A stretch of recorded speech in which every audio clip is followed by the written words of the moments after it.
যে কোনো কম্পিটিটিভ পরীক্ষাতেই আমরা দেখব জেনারেল নলেজ এবং অ্যাওয়ারনেস অর্থাৎ জিকে, জিএ এবং জেনারেল স্টাডিজ এই সাবজেক্টগুলি থেকে আমাদের কোশ্চেন্স থাকে, সেটা এসএসসি রেলওয়ের পরীক্ষা হোক কিংবা স্টেটের বিভিন্ন পিএসসি বা ডাব্লিউবিপির পরীক্ষা হোক। তখন বহু ছেলে মেয়ে যারা নতুন শুরু করে, জিকে না একটা মহাসমুদ্রের টপিক, অনেক বড়। তো নতুন ছেলে মেয়ে যারা শুরু করে তারা অনেকেই চিন্তিত থাকে যে আমরা কিভাবে প্রস্তুতি শুরু করলে আমরা বেস্ট স্কোর তুলতে পারবো। দেখো, এটা বলাটা যতটা ইজি, তো এটার প্রিপারেশন শুরু করার জন্য তোমার যে প্রচেষ্টা সেটা ততটাই কঠিন হবে। তার কারণ তোমাকে ফার্স্ট রিসোর্স জোগাড় করতে হবে, আপডেটেড রিসোর্স। একটা ছোট্ট এক্সাম্পল দিয়ে শুরু করি। তুমি যদি 1-2 সপ্তাহ আগেরও কোনো বই পড়ো বা কিছু পড়ো, কারেন্ট ইভেন্ট বিশেষ করে, যে আমাদের রামসার সাইটের সংখ্যা কত, রিসেন্টলি সেখানে ভারতে আরো 3টে রামসার সাইট বৃদ্ধি পেয়েছে, ইউনেস্কোস ওয়ার্ল্ড হেরিটেজ সাইট রিসেন্টলি একটা বৃদ্ধি পেয়েছে। তাহলে এই যে আপডেটেড ডেটাগুলো হচ্ছে এই রিসোর্স থেকে, তোমাকে আপডেটেড ওয়েতে না পড়লে তুমি কিন্তু ভালো স্কোর অন্তত জেনারেল অ্যাওয়ারনেসের পোর্শনে করতে পারবে না। তাই অবশ্যই তোমার নোটস বা স্টাডি মেটেরিয়ালটা আপডেটেড হওয়া চাই, এটা প্রথম কন্ডিশন। দ্বিতীয় কন্ডিশন, তোমার মধ্যে থাকতে হবে ধৈর্য এবং পড়াশুনো করার মানসিকতা। খুব ভালো করে একটা সিম্পল ক্যালকুলেশন করবে। বহু ছেলে মেয়ে, লক্ষ লক্ষ ছেলে মেয়ে কলেজে উত্তীর্ণ হচ্ছে কিংবা স্কুলে উচ্চ মাধ্যমিক কোয়ালিফাই করছে, করার পরে উচ্চ মাধ্যমিক লেভেলের কোনো এক্সাম বা মাধ্যমিক লেভেলের এক্সাম কিংবা গ্রাজুয়েট পাশের বিভিন্ন এক্সামে ফর্ম ফিল আপ করছে। আমরা দেখি না যে এই পরীক্ষাতে ফর্ম ফিল আপের সংখ্যা দেখুন এত লক্ষ ছাপালো, 20 লক্ষ, এটাই 25 লক্ষ, বা কোনোটা তো কোটিতে চলে যায়। এই যে সব মিলিয়ে এই যে পরিস্থিতি, তার মধ্যে শূন্য পদের সংখ্যাটা স্থির, যে এই পদের জন্য 5,000 থেকে 10,000 জনকে নেওয়া হবে। তাহলে ফর্ম ফিল আপের সংখ্যার এই যে রেশিও, তোমরা জানো কতটা কম্পিটিশন হয়। এমনি তো এই পরীক্ষার নাম কম্পিটিটিভ এক্সাম নয়, মানে প্রতিযোগিতামূলক পরীক্ষা নয়, সুতরাং কম্পিটিশনটা প্রচুর। তো সেই কারণে ইচ্ছা শক্তি, জেদ, ধৈর্য, কনসিস্টেন্সি তোমার মধ্যে থাকতে হবে। নচেত ওই যে বাবা মা বকবে, তারা আমার মুখের উপর চেয়ে বসে আছে যে আমার ছেলেটা বা আমার মেয়েটা কিছু একটা করবে, তাহলে কিন্তু তাদের এই আশাকে তুমি নিরাশ করতে চলেছ। সেটা যদি না করতে চাও, অর্থাৎ বাবা মায়ের মুখে যদি হাসি ফোটাতে চাও, সেক্ষেত্রে তুমি কিন্তু নিজেকে ফাঁকি দিও না। কারণ এই যে এজটা থাকে, বিশেষ করে 19 বছর থেকে শুরু করে 25-30 বছর, এই যে পর্যায়টা স্পেসিফিক্যালি থাকে, বা যারা সবে সবে কলেজে পড়ছো বা কলেজ উত্তীর্ণ হয়েছো, খেয়াল রেখে দেবে এই সময় আদার্স ফ্যাক্টরস যেন, বা ঘুরতে যাওয়া বা এই সব কিছু কিন্তু জীবনে পাবে। একটা টাইমে তোমার হাতে যখন চাকরি থাকবে বা তোমার হাতে লামসাম অ্যামাউন্ট থাকবে, ভালো স্যালারি করো, সেটা গভর্নমেন্ট জব হোক বা প্রাইভেট জব হোক, হোয়াটএভার, তো মনে রেখো তখন কিন্তু তোমার কাছে সব থাকবে। এটা কিন্তু বাস্তব। তাই যদি পড়তে হয়, পড়াশোনার মানসিকতা নিয়েই কিন্তু ভিডিওটা দেখো, নচেত দেখেও কিন্তু কোনো লাভ হবে না। মোটিভেশন এমন একটা জিনিস না, খুব সাময়িকভাবে অনুপ্রেরণা কাজ করে, বাট লং রানে কিন্তু কাজ করে না। আমি আজকে মোটিভেট করলাম, তুমি অনুপ্রাণিত হলে খুব ভালো লাগলো, বাট 2-4 দিন পরে যদি আবার তুমি ডাউন হও, তাহলে কিন্তু হবে না। তাহলে মনে রেখো, তোমাকে পরীক্ষা প্রস্তুতিতে প্রথম ধাপই কিন্তু ধৈর্য এবং কঠোর পরিশ্রম, এর ব্যতীত কিন্তু তুমি সিলেকশন নিতে পারবে না। এবারে পয়েন্টে আসি, যে দিকে যে প্রস্তুতি কিভাবে শুরু করবো। সবার প্রথমে যে সত্যটা আমি রেখেছি, অধ্যায় ভিত্তিক স্টাডি। তোমরা যারা নতুন, সবে কলেজ পাস করে এসছো, একটু ইউটিউবে ঘাটতে ঘাটতে আমাদের চ্যানেলটাই হয়তো দেখেছো, বা যে কোনো XY চ্যানেল দেখেছো, দেখবে এমসিকিউ প্রশ্ন উত্তর পড়ানো হচ্ছে, যে হরপ্পা সভ্যতার কোন অঞ্চলকে বন্দর নগরী বলা হয়। তো দারুণ করে স্যার পড়াচ্ছে, লোথাল বলে, লোথাল হচ্ছে বন্দর নগরী, এটা গুজরাটে আছে, এখানে প্রাচীনতম বন্দরের নিদর্শন পাওয়া গেছে, এটাকে পোর্ট সিটি বলে, একে হরপ্পার ম্যানচেস্টার বলে। ওয়াও, দারুণ এক্সপ্লেনেশন, আমি দারুণ শিখে গেলাম। বাট এটাই কিন্তু ভুল যারা নতুন শুরু করছো, বাট যারা অলরেডি একটু পড়েও আছো তাদের জন্য ঠিক আছে। তো সবার প্রথমে তোমাকে অধ্যায় ভিত্তিক স্টাডি করতে হবে, এবং কোন অধ্যায়টা তোমার এক্সামের জন্য জরুরি সেটা আইডেন্টিফাই করতে হবে। পরীক্ষা আমাদের এখানে অনেকগুলো হয়, যে তুমি এসএসসির প্রিপারেশন নিচ্ছ, নাকি তুমি রেলের প্রিপারেশন নিচ্ছ, না তুমি পিএসসির প্রিপারেশন নিচ্ছ, নাকি ডাব্লিউবিপির প্রিপারেশন নিচ্ছ। কোন এক্সামে তুমি প্রিপারেশন নিচ্ছ সেটা বুঝতে হবে, সেই এক্সামে ওয়েটেজটা কি আছে, সেই এক্সামে জিকে জি এর ভ্যালুটা কি আছে, কোন টপিক থেকে কতটা আসে, সেটা তোমাকে জানতে হবে। ছোট্ট একটা এক্সাম্পল দিই, তুমি তাহলে বুঝতে পারবে। স্ক্রিনে দেখো, এই সিলেবাসটা মেনটেন করে আমি ফাউন্ডেশন ব্যাচে পড়িয়ে থাকি। ফাউন্ডেশন ব্যাচ মানে হচ্ছে সেই ব্যাচ যেখানে অধ্যায় ভিত্তিকভাবে চ্যাপ্টার করানো হয় এবং চ্যাপ্টার ভিত্তিক এমসিকিউ পিওয়াইকিউ হয়। তো তুমি যদি খেয়াল করো, এই যে অধ্যায়গুলো তোমাকে জানতে হবে, হিস্ট্রি সিলেবাস, তুমি এই যে এক্সামগুলোর কথা আমি বললাম, এই চ্যাপ্টারগুলো কমন পাবে তুমি। যেমন প্রাচীন ভারতের ইতিহাস, ইতিহাস তিনটে, অ্যানসিয়েন্ট, মিডিয়াভাল আর মডার্ন। প্রাচীন ভারত, মধ্যযুগ আর আধুনিক। যে প্রাচীনের মধ্যে মেহেরগড় ও সিন্ধু সভ্যতা দিয়ে শুরু হচ্ছে, তারপর বৈদিক সভ্যতা, প্রতিবাদী ধর্ম আন্দোলন, বৌদ্ধ ও জৈন ধর্ম, ষোড়শ মহাজনপদ এবং মগধের উত্থান, মৌর্য সাম্রাজ্য, মৌর্য পরবর্তী ভারত, গুপ্ত সাম্রাজ্য, গুপ্ত পরবর্তী যুগ ও আঞ্চলিক শক্তির আত্মপ্রকাশ, এক নজরে বিভিন্ন রাজবংশের গুরুত্বপূর্ণ তথ্য এবং পিওয়াইকিউ প্র্যাকটিস আমরা রেখেছি। তাহলে এইভাবে যদি তুমি পড়ো, এবং তুমি প্রথম যারা দেখছো, সবে সবে কম্পিটিটিভ ফিল্ডে এসেছো, এই জিনিসটা দেখে কিন্তু তুমি রিলেট করতে পারবে না যে এর মধ্যে আছে কি। বিলিভ মি, শুধু তুমি প্রাচীন ভারতের ইতিহাসের এই চ্যাপ্টারগুলো পড়তে গিয়েই না তোমার 1 মাস 1.5 মাস লেগে যাবে। কারণ এতটাই তথ্যবহুল, এতটাই ছোট ছোট ইনফরমেশন আছে, তোমাকে মাথাতে রাখতে হবে। কারণ কম্পিটিটিভ জগৎটাই হচ্ছে ডেটার খেলা, যে যত বেশি ইনফরমেশন মনে রাখতে পারবে। এই জন্য আজ থেকে এন্টারটেনমেন্ট ভিডিও বাদ দিয়ে ইনফোটেনমেন্টগুলো দেখো, যেখানে তুমি বিনোদিত হচ্ছ কিন্তু ইনফরমেশনের সহিত। যে সমস্ত শর্টস, ধরো শর্টস বা রিল দেখতে ভালো লাগে, ঠিক আছে দেখো, তাহলে ইনফোটেনমেন্ট যারা করছে সেইগুলো দেখো, যেখান থেকে তুমি ইনফরমেশনও গ্যাদার করতে পারো কারেন্ট অ্যাফেয়ার্স রিলেটেড। তাহলে আমার অভ্যাসটা চেঞ্জ করতে হবে, নাহলে আমি যদি ওই রিলস দেখেই সময় নষ্ট করে দিই তাহলে কিন্তু হবে। এই চ্যাপ্টার যেমন প্রাচীন ভারতে দেখালাম, সিমিলারলি মধ্যযুগেও আমরা অনেকগুলি চ্যাপ্টার পাবো। প্রথমে এই জিনিসটা বোঝা জরুরি, যেটা নতুন ছেলে মেয়েদের খুবই প্রবলেম হয়। ভারতের স্বাধীনতা সংগ্রামে এসে যে সমস্ত চ্যাপ্টার বা যা কিছু আমাদের পড়তে হবে সব রয়েছে। ভূগোলের মধ্যে আমরা প্রাকৃতিক ভূগোল এবং ভারত ও পশ্চিমবঙ্গের ভূগোল যদি আমি ভাগ করি, প্রাকৃতিক ভূগোলের মধ্যে যে সমস্ত চ্যাপ্টার আমাদের করতে হবে, প্রথমে সৌরজগৎ বলো, গ্রহরূপে পৃথিবী, বিভিন্ন প্রকার ভূমিরূপ, নদী, হিমবাহ, বায়ুকার্য, এগুলো সব নোট করে নেবে, নিয়ে সেই মতো এগোবে, সেই মতো এগোবে। তাহলে যে কথা আমি বলছিলাম যে তোমার অধ্যায়ভিত্তিক স্টাডিটা ভীষণ জরুরি, এবং তার জন্য তোমার নোটস, এমসিকিউ, পিওয়াইকিউ পড়তে হবে। কিরকম, আমি আবারও চলে যাই আমার নোটসের মধ্যে, একটা চ্যাপ্টারকে ওঠাও, সেটা হচ্ছে ভারতের নদ নদী, বা তুমি ইন্ডিয়ার রিভার সিস্টেম পড়বে। রিভার সিস্টেম পড়বে কি করে? সবার প্রথমে তুমি যদি কোনো ব্যাচ জয়েন করো বা কোনো টিচারের কাছে তুমি পড়ো, স্যার পড়িয়ে দেবেন স্যারের মতো, বা নোটস দিয়ে দেবেন বা লিখিয়ে দেবেন, দিল। এবার তোমার কাজ হচ্ছে সেইটা, যে মেটেরিয়ালটা তুমি পেলে, তোমার কাছে প্রদত্ত যে ডেটা আছে, যে টিচার তোমাকে যে নলেজটা দিয়েছে বা নোটস দিয়েছে, হোয়াট এভার, বা কোনো পিডিএফ, বা তোমার কাছে একটা বই আছে, যেটা আছে, তো সেটাকে পড়ো। অ্যাটলিস্ট এটাকে 2 থেকে 3 টাইমস, 2 থেকে 3 বার এই জায়গাটা পড়ো। টিচাররা কিন্তু এই জিনিসটা মনে হয় মতো কয়েক শতবার পড়িয়েছে টপিকটা, সো তার নলেজে আছে কোনটা উত্তর ভারতের নদী, কোনটা দক্ষিণে মানে মানে পশ্চিমবাহী নদীর মধ্যে দীর্ঘতম, তো তিনি জানেন, জানো না হচ্ছে তুমি। তো প্রথমে 2 থেকে 3 বার পড়বে, ভালো কথা। পড়ার পরে তুমি তোমার মতো নোট টেকিং করবে। দেখো, সামনেই যদি 1 মাস 2 মাস পর পরীক্ষা থাকে, নোট টেকিং এ যেতে হবে না, যথেষ্ট সময় সাপেক্ষ। বাট তুমি যদি আর্লি স্টার্ট করে থাকো, মানে কলেজে পড়াকালীন স্টার্ট করছো, ফার্স্ট ইয়ারে পড়ছো, সেকেন্ড ইয়ারে পড়ছো, গ্রাজুয়েট হবে, তারপরে মেন ফেজের পরীক্ষাগুলো তুমি দেবে, তোমার হাতে সময় আছে। কলেজ করার পরেও যথেষ্ট সময় পাওয়া যায়, কলেজ করার পরেও যথেষ্ট সময় পাওয়া যায়। সেই সময়টাকে তুমি নোট টেকিং এ কাজে লাগাও, নিজের হাতে নোটসটা বানাবে।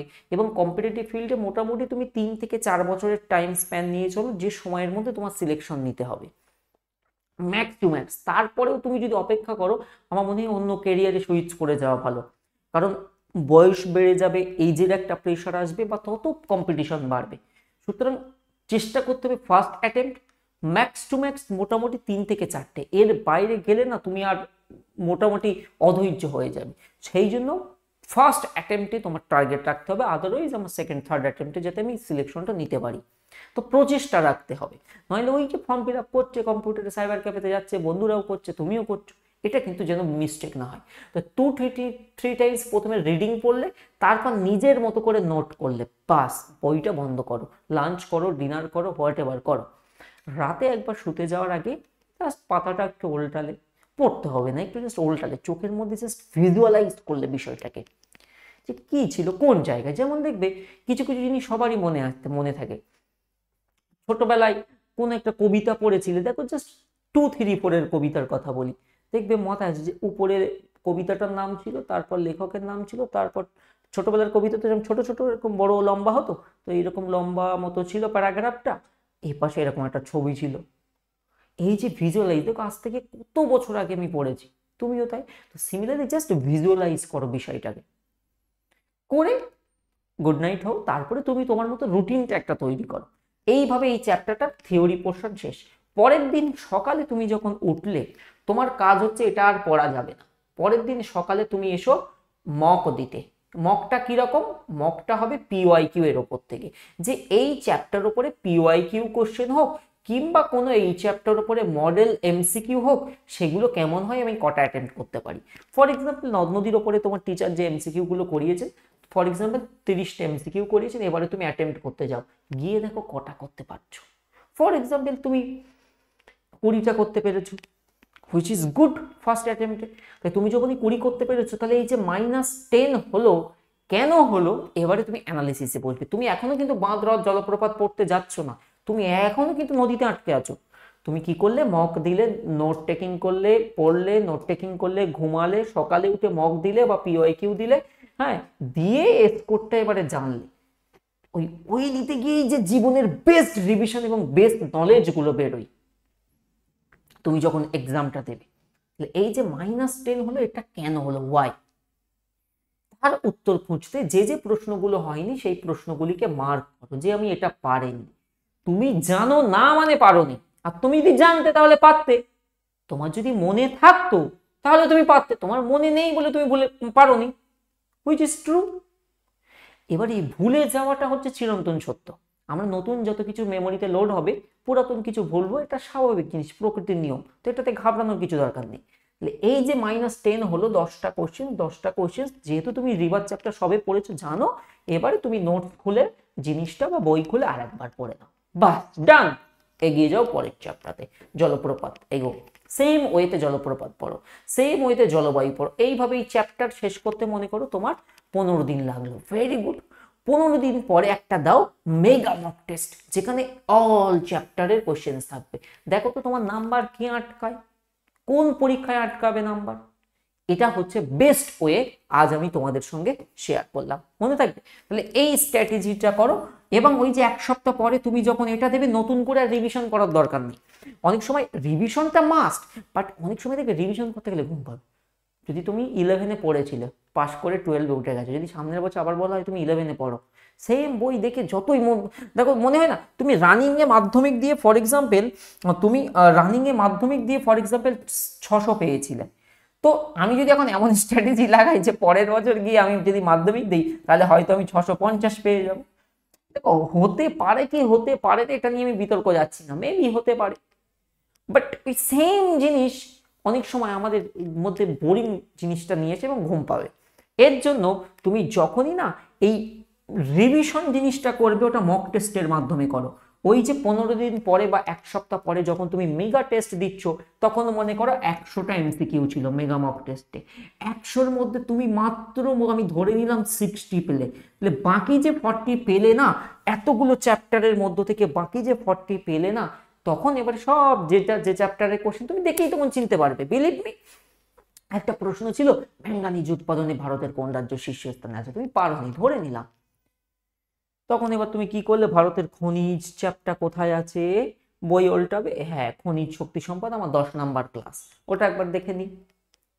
এটাই হচ্ছে বেস্ট রিভিশন, এবং এতেই নম্বর বাড়বে, মনে থাকবে। এবার আমি কথা বলি, স্যার এইরকম ওয়েতে এরকম সুন্দর করে নোটস নিয়ে কিভাবে পড়বো, যারা নতুন শুরু করছো জিকে জিএস ফুললি। দেখো তোমার টার্গেটটাকে বুঝতে হবে। আমি TWS এর ব্যাচের কথা বলছি, জয়েন করলে নিঃসন্দেহে বলবো তোমার পয়সা উসুল ব্যাচ। অফলাইনে খোঁজ নিয়ে দেখো, 500 থেকে 1000 টাকা ফিজ হয়, সপ্তাহে 1 থেকে 2 দিন ক্লাস হয়, একটা সাবজেক্টের কথা বলছি। সেই জায়গায় দাঁড়িয়ে TWS এর আমাদের ফিজ শুরু হয়, আমি কথার কথা আমি বলছি, আমাদের ফিজ শুরু হয় মনে করো 399 থেকে ম্যাক্স টু ম্যাক্স 2100, এর মধ্যে আমাদের ফিজ ঘোরাফেরা করে। মোটামুটি 2000 রেঞ্জের মধ্যে আমাদের ফিজ ঘোরাফেরা করে পুরো কোর্সটার, যেখানে শুধু জিকে জিএস নয়, শুধু জিকে জিএস নয়, জিকে জিএস পড়লে তো আমি এক্সাম ক্লিয়ার করতে পারবো না, তার সঙ্গে ম্যাথস থাকে, তার সঙ্গে রিজনিং থাকে, তার সঙ্গে ইংলিশ থাকে, ডিপেন্ডস করে কোন এক্সামের জন্য প্রিপারেশন নিচ্ছি। তো আমি সবার প্রথমে তোমাদেরকে যেটা দেখাচ্ছি সেটা হচ্ছে দেখো ফাউন্ডেশন 3.0। তো ফাউন্ডেশন 3.0 মানে ফাউন্ডেশন, ঘরের কলম দিয়ে না ফাউন্ডেশন করা হয়, ফাউন্ডেশনে যেখানে তোমাকে বেসিক থেকে শেখানো হবে। তো এই যে ব্যাচটি, এই ব্যাচটা প্রত্যক্ষভাবেই ডিজাইন করা আছে আমাদের ছেলে মেয়েদের জন্য। তো এই ব্যাচে তুমি জয়েন করবে, জয়েন করলে এই যে প্রথমে ব্যাচ ব্রশিওর পেয়ে যাবে, ক্লাস রুটিন, জিকে জিএস এর ক্লাস হচ্ছে, ম্যাথস এর হচ্ছে, রিজনিং এর হচ্ছে, এখানে সব ফোল্ডার সিস্টেম থাকে। ফর এক্সাম্পল ম্যাথস ক্লাস খুললে এইটা, এর উপর ক্লিক করলে ভিডিও চালু হবে, এর উপর ক্লিক করলে পিডিএফ পেয়ে যাবে। একটা দেখিয়ে দিই অঙ্কের ফার্স্ট ক্লাসের পিডিএফ, এর উপরে ক্লিক করবে, দেখবে এই যে পুরো পিডিএফ নাম্বার সিস্টেম কিভাবে পড়ানো হয়েছে, বোঝা গেল? নাম্বার সিস্টেম কি করে, যে রেশনাল নাম্বার পুরো বাংলাতে লেখা আছে, মূলত সংখ্যা এরকম করে, natural number, odd, even, prime, composite, কোপ্রাইম, triangular, perfect number, তো এই যে বিষয়গুলো আছে। তো সিমিলারলি প্রতিটি এর মধ্যে তুমি যদি এবার জিকে জিএসটা দেখো পুরোটাই, তো এটা কাদের জন্য উপকারে আসবে? তুমি যদি ডাব্লিউবিপির কোনো এক্সাম দাও, বা কেপি কিংবা পিএসসির ক্লার্কশিপ মিসলেনিয়াস তার পার্ট 1 বা প্রিলিমস এর জন্য, রেলের এক্সাম, এসএসসির এক্সাম, এসএসসির মধ্যে জিডি আর এমটিএস কভার করবে, তাহলে জয়েন করে নাও 3.0। টিডব্লিউএস একাডেমি তোমাকে বেস্ট টু বেস্ট সার্ভিস দেবে, এবং আমাদের এই ব্যাচে জয়েন করার মাধ্যমে পুরো মক টেস্ট কন্টেন্ট সব পেয়ে যাবে। যেমন আমি 3.0 দেখা, আমাদের 2100 টাকা প্রাইস বাই দা ওয়ে। যাই টেস্টের মধ্যেও দেখো আমাদের জিএস এর মক টেস্ট আপলোড হয়ে গেছে, ইংলিশের মক টেস্ট, ম্যাথস এর মক টেস্ট, রিজনিং এর মক টেস্ট পুরোটাই পেয়ে যাবে। এবং আমি একটা আমার চ্যাপ্টার দেখালেই তুমি বুঝতে পারবে কি করে পড়ানো হয়। আলামিন স্যার আমার অলরেডি 30-32টা ক্লাস হয়ে গেছে, যেগুলো হয়ে গেছে ফুল এরকম রেকর্ডেড পেয়ে যাবে। কারণ সব ছেলে মেয়ে এট এ টাইম পাস আউট করে কম্পিটিটিভ ফিল্ডে আসবে তার তো মানে নেই, এক এক ধাপে এক এক বছরে আসছে ছেলে মেয়ে। তো তুমি তোমার মতো আসছো, যে কোনো একটা চ্যাপ্টার, ফর এক্সাম্পল ষোড়শ মহাজনপদ, এখানে ক্লিক করলে ভিডিও, ক্লিক করলে কোন কোয়ালিটিতে দেখতে চাও, তারপরে তুমি যদি এখানে ক্লিক করো পিডিএফ, তো পিডিএফ এর মধ্যে ফুললি, হ্যাঁ, ষোড়শ মহাজনপদের এই যে 16টা মহাজনপদ পুরো, তার মধ্যে শিশুনাগ বংশ, নন্দ বংশ, হর্ষঙ্ক বংশ, মৌর্য বংশ পুরোটা পাচ্ছ। তারপরে এই যে এমসিকিউ হচ্ছে, এই যে এমসিকিউ স্যার যা যা পড়িয়ে দিচ্ছেন সেইভাবে পড়ো, বুঝতে পেরেছো? তো এই ব্যাচ তোমাকে প্রত্যক্ষভাবে এই এক্সামগুলিকে কভার করবে। তো নিঃসন্দেহে 3.0-তে জয়েন করে পরীক্ষা প্রস্তুতি শুরু করে দাও। আর এগুলো থাকে আমাদের প্র্যাকটিস ব্যাচ, যেমন 699 প্রাইজ আছে, যাদের বেসিক ক্লিয়ার, ডাব্লিউবিপি, কেপি কিংবা পিএসসি ক্লার্কশিপ দেবে, প্র্যাকটিস ব্যাচ জয়েন করে 699।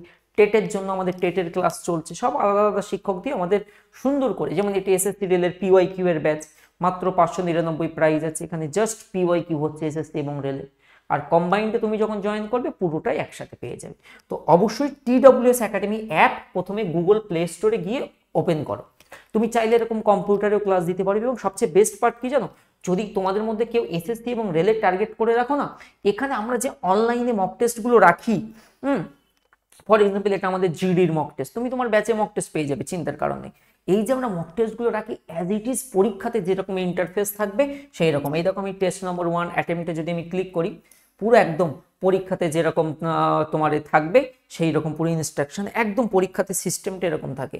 এটা করতে হয়, তারপরে নেক্সট করতে হয়, তারপর এখানে টিক দিতে হয়, দিয়ে আর যদি তোমার কাছে ল্যাপটপ বা কম্পিউটার থাকে একদম সেম ইন্টারফেস। এই যে কামাখ্যা মন্দিরটি কোথায় অবস্থিত, এই যে কোশ্চেন, তারপরে দেখো সেভ অ্যান্ড নেক্সট কোশ্চেন, ভারতীয় সংবিধানের প্রথম সংশোধন আইন কবে হয়েছিল, যেটাও তোমার উত্তর হবে, সেটাতে ক্লিক করো, ক্লিক করে নেক্সট করো। ঠিক এইরকম করে যেটা যেটা তুমি করছো এই যে কালারের সাথেও ম্যাচ করবে, এমনটাই তোমার পরীক্ষাতে থাকবে অরিজিনাল বাস্তবে। তো সেম ইন্টারফেসে তুমি দিতে পারবে, এর ফলে না তোমার লাভ হবে। তো আমি শুধু জিকে জিএস এরটা দেখালাম, এইরকম করে সমস্ত সাবজেক্টের সিলেবাসই আছে এর মধ্যে। এবং জিকে জিএস এমন একটা জিনিস, ওর মধ্যে কি কি থাকে জানো, history, geography, polity, economy, current affairs, static GK. Static GK নিজেই তো 30-40টা টপিক। আমাদের স্ট্যাটিক জিকেতে অনেক ক্লাস দেওয়া হয় each and every topic cover করার জন্য। পলিটির মধ্যে দেখো আমাদের কতগুলো টপিক, কতগুলো ক্লাস করানো হয়। জেনারেল সায়েন্স 3.0-তে আমরা জানি রেলের মেইন জায়গা হচ্ছে সায়েন্স, এর জন্য সায়েন্সে আমরা পুরো জীবন বিজ্ঞানের জন্য পুরো আলাদা করে চ্যাপ্টার ভিত্তিক ক্লাস। এবং বেস্ট পার্ট হচ্ছে ক্লাস প্রোভাইড হবে। বইতে কি হয়, ওয়ান ওয়ে কমিউনিকেশন, সেখানে ডেটা দেওয়া আছে, তুমি পড়ো, বোঝো, তোমার দায়িত্ব। আর ভিডিও কোর্সে কি হয়, তোমাকে গাইড করে দিচ্ছেন এবং ভেরি কস্ট এফিসিয়েন্ট হয় অনলাইন ক্লাস। তার কারণ তোমাকে কোথাও ট্রাভেল করতে হয় না, ঘরে বসেই তুমি সমস্ত জিনিসটা ফোনের মধ্যে পেয়ে যাবে পুরো নোটস। আমাদের, তুমি যদি আমাদের এখানে টেস্টিমোনিয়ালস দেখো, কত ছেলে মেয়ে মানে ফিডব্যাক দিয়ে রেখেছে, উপকৃত হয়েছে। আমার মনে হয় আমাদের ওয়েবসাইটে লাগানো নেই, আমাদের সমস্তটাই এতে করা, অ্যান্ড্রয়েড অ্যাপে করা। তুমি Android app Google play store থেকে নামিয়ে নেবে, ওখানে সমস্ত আমাদের ছেলে মেয়েদের ফিডব্যাক বা ইত্যাদি সব দেখতে পেয়ে যাবে। তো এইরকম করে ভৌত বিজ্ঞান, এরকম করে তোমার অঙ্কের মধ্যে আমাদের যেসব চ্যাপ্টারগুলো পড়তে হবে, number system, simplification, LCM, HCF, percentage, profit and loss, average, ratio, proportion, age, alligation, সময় কাজ, নল চৌবাচ্চা, সময় দূরত্ব, ট্রেনের অঙ্ক, সরল সুদ, চক্রবৃদ্ধি সুদ, অংশীদারিত্ব মানে পার্টনারশিপ, সিম্পল কম্পাউন্ড ইন্টারেস্ট, জ্যামিতি, পরিমিতি, ত্রিকোণমিতি এবং বেসিক বীজগণিত, 21টা চ্যাপ্টার। তার উপরে আবার প্র্যাকটিস, সেম রিজনিং এর মধ্যে যেসব চ্যাপ্টার আমাদের করতে হবে পুরোটাই তোমরা এখানে কভার পেয়ে যাবে। ইংলিশের মধ্যে গ্রামার পার্টের মধ্যে কি কি আছে, প্র্যাকটিসটা মেন, একটা শিখে নেওয়ার পরে তারপর ভোকাব এর মধ্যে কি কি থাকবে। স্ট্যাটিক জিকে নিজেই একটা টপিক, যেমন আমরা জিকে জিএস এর মধ্যে বলি না, history, geography, polity, economy, current affairs, static GK and others miscellaneous. Static জিকের মধ্যেই দেখো আমরা কতগুলো টপিক করিয়ে থাকি, কতগুলো টপিক, শুধু দেখতে থাকো। প্রতিটা টপিকের ক্লাস এবং ভিডিও নোট সব তোমরা পেয়ে যাবে। এরপরে ইকোনমির ওপরে আমরা ক্লাস প্রোভাইড করি।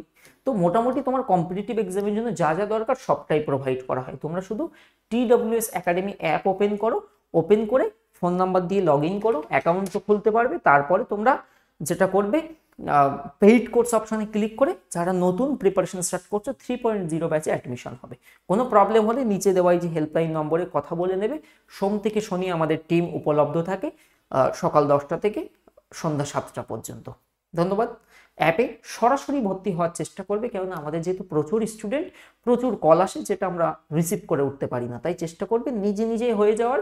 যদি খুবই প্রবলেম হয় তবে কল করবে, অথবা এই নম্বরে হোয়াটসঅ্যাপ আছে, হোয়াটসঅ্যাপে অ্যাডমিশন প্রসেস কথাটি লিখবে, দেখবে তোমার কাছে কিভাবে অ্যাডমিশন নিতে হবে সেই প্রসেস চলে যাবে। এই নম্বরেই হোয়াটসঅ্যাপ আছে, চলো। এবং সেখানে ভিডিও লিঙ্ক থাকে, তুমি ভিডিও দেখলেও বুঝতে পারবে। টাটা।